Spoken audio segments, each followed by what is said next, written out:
ಧಾರವಾಡದ ಜಿಲ್ಲಾ ಪಂಚಾಯಿತಿ ಸದಸ್ಯರಾಗಿದ್ದ ಯೋಗೇಶ್ ಗೌಡ ಕೊಲೆ ಪ್ರಕರಣದಲ್ಲಿ ಧಾರವಾಡ ಕಾಂಗ್ರೆಸ್ ಶಾಸಕ ವಿನಯ್ ಕುಲಕರ್ಣಿ ಅಪರಾಧಿ ಅಂತ ಕೋರ್ಟ್ ತೀರ್ಪು ನೀಡಿದೆ.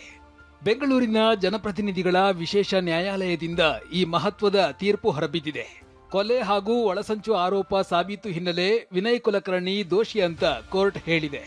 ಈ ಪ್ರಕರಣದಲ್ಲಿ ಕನಿಷ್ಠ ಜೀವಾವಧಿ ಶಿಕ್ಷೆ, ಗರಿಷ್ಠ ಮರಣದಂಡನೆ ಶಿಕ್ಷೆಯಾಗುವ ಅವಕಾಶವಿದೆ. ಈ ಆದೇಶ ಹೊರಬೀಳ್ತಾ ಇದ್ದಂತೆ ಆಘಾತಕ್ಕೊಳಗಾದ ಶಾಸಕ ಕೋರ್ಟ್ ಹೊರಗೆ ಬರ್ತಾ ಇದ್ದಂತೆ ಮಕ್ಕಳನ್ನ ನೋಡಿ ಕಣ್ಣೀರು ಹಾಕಿದ್ದಾರೆ. 3 ಮಕ್ಕಳನ್ನ ತಬ್ಬಿಕೊಂಡು ಕಣ್ಣೀರಿಟ್ಟು ಪತ್ನಿಯೊಂದಿಗೆ ಫೋನ್ನಲ್ಲಿ ಮಾತನಾಡಿದ್ದಾರೆ. ಇನ್ನೊಂದೆಡೆ 2 ವರ್ಷಕ್ಕಿಂತ ಹೆಚ್ಚು ಶಿಕ್ಷೆ ಆದ್ರೆ ಶಾಸಕ ಸ್ಥಾನದಿಂದ ಅನರ್ಹರಾಗಲಿದ್ದಾರೆ. ಹೈಕೋರ್ಟ್ನಲ್ಲಿ ಮೇಲ್ಮನವಿಯನ್ನ ಸಲ್ಲಿಸಿ ತಡೆಯಾಜ್ಞೆ ತಂದ್ರೆ ಮಾತ್ರ ಶಾಸಕ ಸ್ಥಾನ ಉಳಿಯಲಿದೆ. ಇನ್ನು ಇದೇ ಫೆಬ್ರವರಿ 28ರಂದು ಜಾಮೀನಿನ ಮೇಲೆ ಬಿಡುಗಡೆಯಾಗಿದ್ದ ವಿನಯ್ ಇದೀಗ 46 ದಿನಗಳ ಬಳಿಕ ಮತ್ತೆ ಜೈಲು ಸೇರಿದ್ದಾರೆ. ಧಾರವಾಡ ಜಿಲ್ಲಾ ಪಂಚಾಯತ್ ಸದಸ್ಯರಾಗಿದ್ದ ಯೋಗೇಶ್ ಗೌಡ ಕೊಲೆ ಪ್ರಕರಣದಲ್ಲಿ ಒಟ್ಟು 17 ಜನ ಅಪರಾಧಿಗಳೆಂದು ಜನಪ್ರತಿನಿಧಿಗಳ ವಿಶೇಷ ಕೋರ್ಟ್ ತೀರ್ಪು ನೀಡಿದೆ. ಇನ್ನು ಈ ಪ್ರಕರಣದಲ್ಲಿ ಸಾಕ್ಷಿ ನುಡಿದಿದ್ದ ಬಸವರಾಜ ಮುತ್ತಗಿ ಪ್ರತಿಕ್ರಿಯಿಸಿದ್ದು, ಇದು ನ್ಯಾಯಕ್ಕೆ ಸಿಕ್ಕ ಜಯ ಎಂದಿದ್ದಾರೆ. ಧಾರವಾಡದಲ್ಲಿ ಮಾತನಾಡಿದ ಬಸವರಾಜ ಮುತ್ತಗಿ, ನನಗೆ ಪಾಪ ಪ್ರಜ್ಞೆ ಕಾಡ್ತಾ ಇತ್ತು, ಅದಕ್ಕೆ ಬಂದು ಸಾಕ್ಷಿಯನ್ನ ನುಡಿದಿದ್ದೇನೆ. ನನಗೆ ನನ್ನ ಕುಟುಂಬಕ್ಕೆ ಜೀವ ಬೆದರಿಕೆ ಇದೆ ಎಂದಿದ್ದಾರೆ.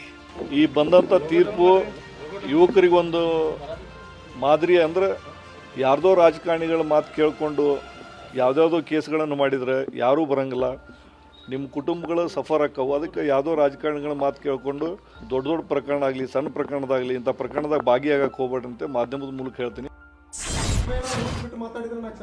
2016ರ ಜೂನ್ 15ರಂದು ಧಾರವಾಡದ ಜಿಮ್ನಲ್ಲಿ ಯೋಗೇಶ್ ಗೌಡ ಕೊಲೆ ನಡೆದಿತ್ತು.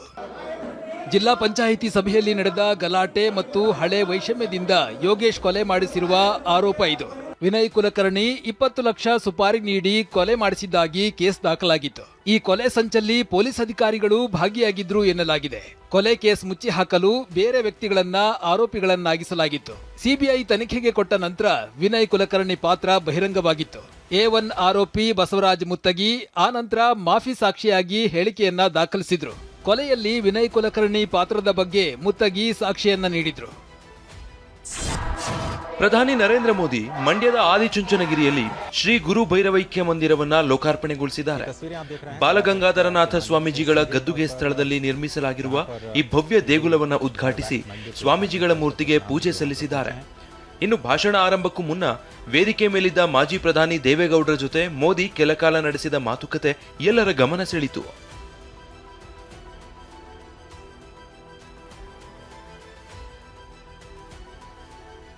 ಬಳಿಕ ಮಾತನಾಡಿದ ಪ್ರಧಾನಿ ಮೋದಿ, ಆದಿಚುಂಚನಗಿರಿ ಮಠ ಅನ್ನ, ಅಕ್ಷರ, ಆರೋಗ್ಯ, ಆಧ್ಯಾತ್ಮ ಸೇರಿದಂತೆ 9 ತತ್ವ ಸಿದ್ಧಾಂತಗಳನ್ನ ಭಕ್ತರಿಗೆ ಉಣಬಡಿಸುತ್ತಿದೆ ಅಂದ್ರು. ಚುಂಚನಗಿರಿ ಮಹಾಸಂಸ್ಥಾನ ಮಠ ಅನ್ನ, ಅಕ್ಷರ, ಆರೋಗ್ಯ, ಅಧ್ಯಾತ್ಮ, ಆಶ್ರಯ, अरण्य, आकलू, अनुकंपा और अनुबंध इन 9 सिद्धांतों पर कार्य करता है. ಮಂಡ್ಯದ ಭೈರವೈಕ್ಯ ಮಂದಿರಕ್ಕೆ ತೆರಳುವ ಮುನ್ನ ಬೆಂಗಳೂರಿನ HAL ವಿಮಾನ ನಿಲ್ದಾಣಕ್ಕೆ ಬಂದಿಳಿದ ಪ್ರಧಾನಿ ಮೋದಿಯನ್ನ ಮುಖ್ಯಮಂತ್ರಿ ಸಿದ್ದರಾಮಯ್ಯ ಹಾರ್ದಿಕವಾಗಿ ಸ್ವಾಗತಿಸಿದ್ರು. ಜೊತೆಯಲ್ಲೇ ರಾಜ್ಯದ ಅಭಿವೃದ್ಧಿಗೆ ಸಂಬಂಧಿಸಿದ 18 ಬೇಡಿಕೆಗಳುಳ್ಳ ಮನವಿ ಪತ್ರವನ್ನ ಸಲ್ಲಿಸಿದ್ದಾರೆ. ಸಿದ್ದರಾಮಯ್ಯ ಅವರಿಂದ ಮನವಿ ಪತ್ರ ಸ್ವೀಕರಿಸಿದ ಪ್ರಧಾನಿ ಮೋದಿ ಕೆಲ ಕ್ಷಣ ಆಪ್ತ ಸಮಾಲೋಚನೆ ನಡೆಸಿದ್ರು. ಪ್ರಧಾನಿ ಮೋದಿ ಅವರಿಗೆ ಸಿಎಂ ಸಿದ್ದರಾಮಯ್ಯ ಸಲ್ಲಿಸಿರುವ ಮನವಿ ಪತ್ರದಲ್ಲಿ ರಾಜ್ಯದ ಅಭಿವೃದ್ಧಿಗೆ ಸಂಬಂಧಿಸಿದ ಒಟ್ಟು 18 ಅಂಶಗಳಿವೆ ಎಂದು ಮೂಲಗಳು ಖಚಿತಪಡಿಸಿವೆ. ಅನುದಾನ, ಕೇಂದ್ರ ಸರ್ಕಾರ ಘೋಷಿಸಿದ ಯೋಜನೆಗಳು ಸೇರಿದಂತೆ ರಾಜ್ಯಕ್ಕೆ ಬರಬೇಕಾದ ಅನುದಾನದ ಬಗ್ಗೆ ಸಿಎಂ ಸಿದ್ದರಾಮಯ್ಯ ಮನವಿ ಮಾಡಿದ್ದಾರೆ. ಕೋಲಾರದಲ್ಲಿ ರೈಲ್ವೆ ಕೋಚ್ ಫ್ಯಾಕ್ಟರಿ ಸ್ಥಾಪನೆ, ರಾಜ್ಯ ಸರ್ಕಾರ 1123 ಎಕರೆ ಭೂಮಿ ನೀಡಿದ್ರೂ ಯೋಜನೆ ಜಾರಿಯಾಗಿಲ್ಲ. ಹೀಗಾಗಿ ಯೋಜನೆ ಪುನರುಜ್ಜೀವನಗೊಳಿಸಬೇಕೆಂದು ಪ್ರಧಾನಿ ಮೋದಿಗೆ ಸಿಎಂ ಮನವಿ ಮಾಡಿದ್ದಾರೆ. ಜೊತೆಗೆ 2025-26ನೇ ಸಾಲಿಗೆ ಬರಬೇಕಾದ 2860 ಕೋಟಿ ಬಿಡುಗಡೆಗೆ ಪ್ರಧಾನಿ ಮೋದಿ ಬಳಿ ಸಿಎಂ ಸಿದ್ದರಾಮಯ್ಯ ಮನವಿ ಮಾಡಿದ್ದಾರೆ.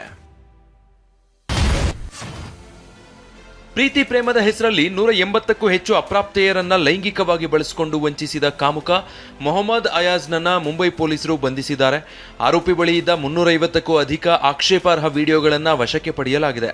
ಸ್ನ್ಯಾಪ್ಚಾಟ್, ವಾಟ್ಸ್ಆಪ್ ಮೂಲಕ ಉರ್ದುವಿನಲ್ಲಿ ಸಂದೇಶ ಕಳಿಸ್ತಾ ಇದ್ದ ಆರೋಪಿ ಹಣದ ಆಮಿಷ ಒಡ್ಡಿ ಅಪ್ರಾಪ್ತೆಯರನ್ನ ಬ್ರೈನ್ ವಾಶ್ ಮಾಡ್ತಾ ಇದ್ದ. ಹಣ ಖರ್ಚು ಮಾಡಿ ಪಾರ್ಟಿಗಳಿಗೆ ಕರೆದೊಯ್ತಾ ಇದ್ದ. ಬಳಿಕ ಲೈಂಗಿಕವಾಗಿ ಬಳಸಿಕೊಂಡು ವಿಡಿಯೋ ರೆಕಾರ್ಡ್ ಮಾಡ್ತಿದ್ದ. ಇದೇ ವಿಡಿಯೋ ತೋರಿಸಿ ಬ್ಲಾಕ್ ಮೇಲ್ ಮಾಡ್ತಿದ್ದ ಕಾಮುಕ ಅಪ್ರಾಪ್ತೆಯರನ್ನ ಮಾಂಸದ ದಂಧೆಗೆ ದೂಡ್ತಾ ಇದ್ದ.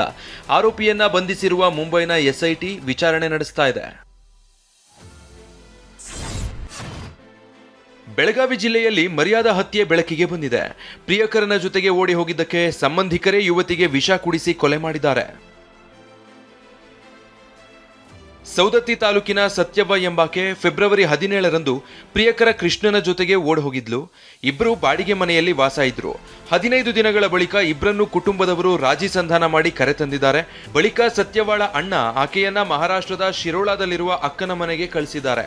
ಕೃಷ್ಣ ಪಾಟೀಲ್ನನ್ನ ಮರೆತು ಬಿಡುವಂತೆ ಸತ್ಯವ್ವಳಿಗೆ ಕುಟುಂಬದವರು ಒತ್ತಡ ಹೇರಿದ್ದಾರೆ. ಇದಕ್ಕೆ ಆಕೆ ಒಪ್ಪದಿದ್ದಾಗ ಅರಗ ಗ್ರಾಮಕ್ಕೆ ಕರೆದುಕೊಂಡು ಬಂದು ಕೊಲೆ ಮಾಡಿದ್ದಾರೆ. ಮಾರ್ಚ್ 21ರಂದು ವಿಷ ಕುಡಿಸಿ ಸತ್ಯವನನ್ನ ಕೊಲೆಗೈದು ದೇಹವನ್ನ ಸುಟ್ಟು ಹಾಕಿದ್ದಾರೆ.